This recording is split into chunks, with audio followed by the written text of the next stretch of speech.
పవన్ కళ్యాణ్ ఆ పేరులో పవరే కాదు దయాగుణం కూడా ఎక్కువే.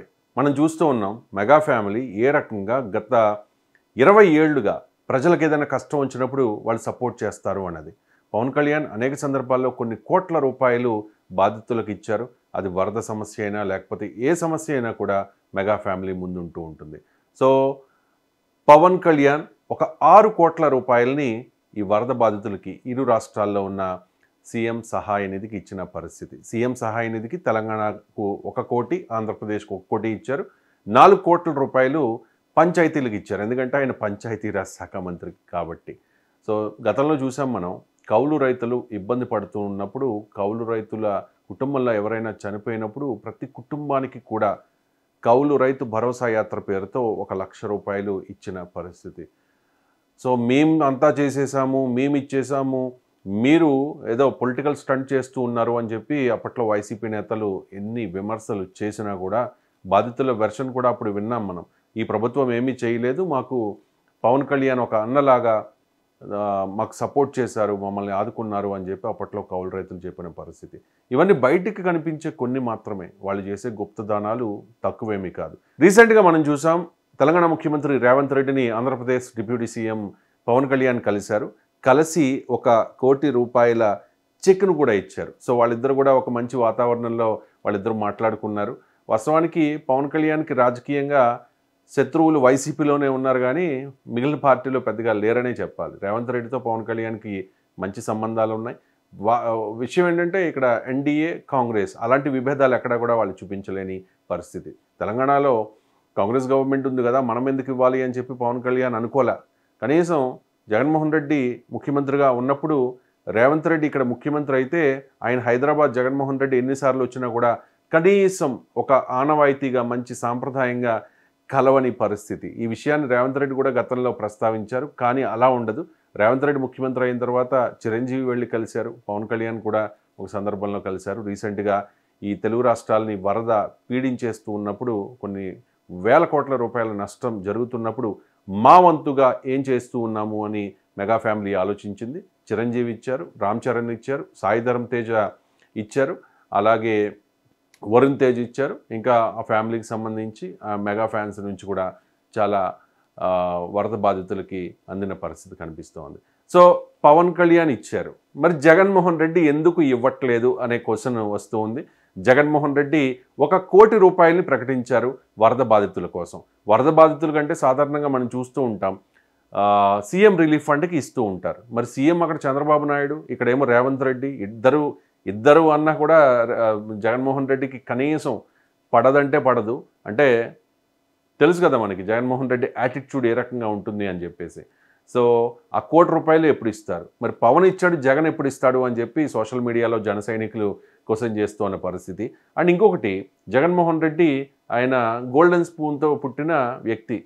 ఆయన రాజశేఖర రెడ్డి గారి తనయుడు, వారసుడు.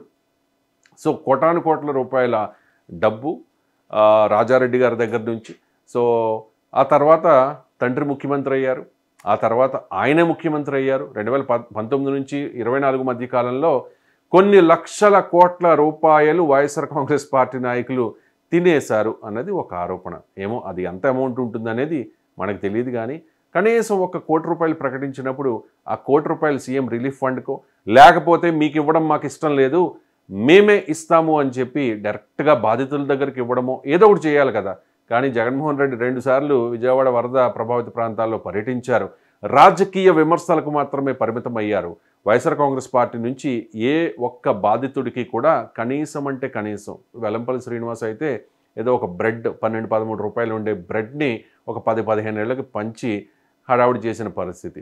వాస్తవంగా చెప్పాలంటే వాళ్ళకి పంచుదాం, కనీసం 1 లక్ష రూపాయలన్నా ఇద్దాము అనుకున్నా కూడా బాధితులు ఎవరు కూడా వాళ్ళ దగ్గర నుంచి తీసుకొని పరిస్థితి. మాకు ప్రభుత్వం అన్నీ చేస్తోంది, మీరు ఇవ్వాల్సిన అవసరం ఏముంది, జన సైనికులు వస్తూ ఉన్నారు, మేము ఎంత ఇబ్బందులు పడుతూ ఉన్న వాళ్ళు మాకు సపోర్ట్ చేస్తూ ఉన్నారు అని చెప్పి చాలామంది మాట్లాడిన మాటలు కూడా సోషల్ మీడియాలో మనం చూస్తూ ఉన్న పరిస్థితి.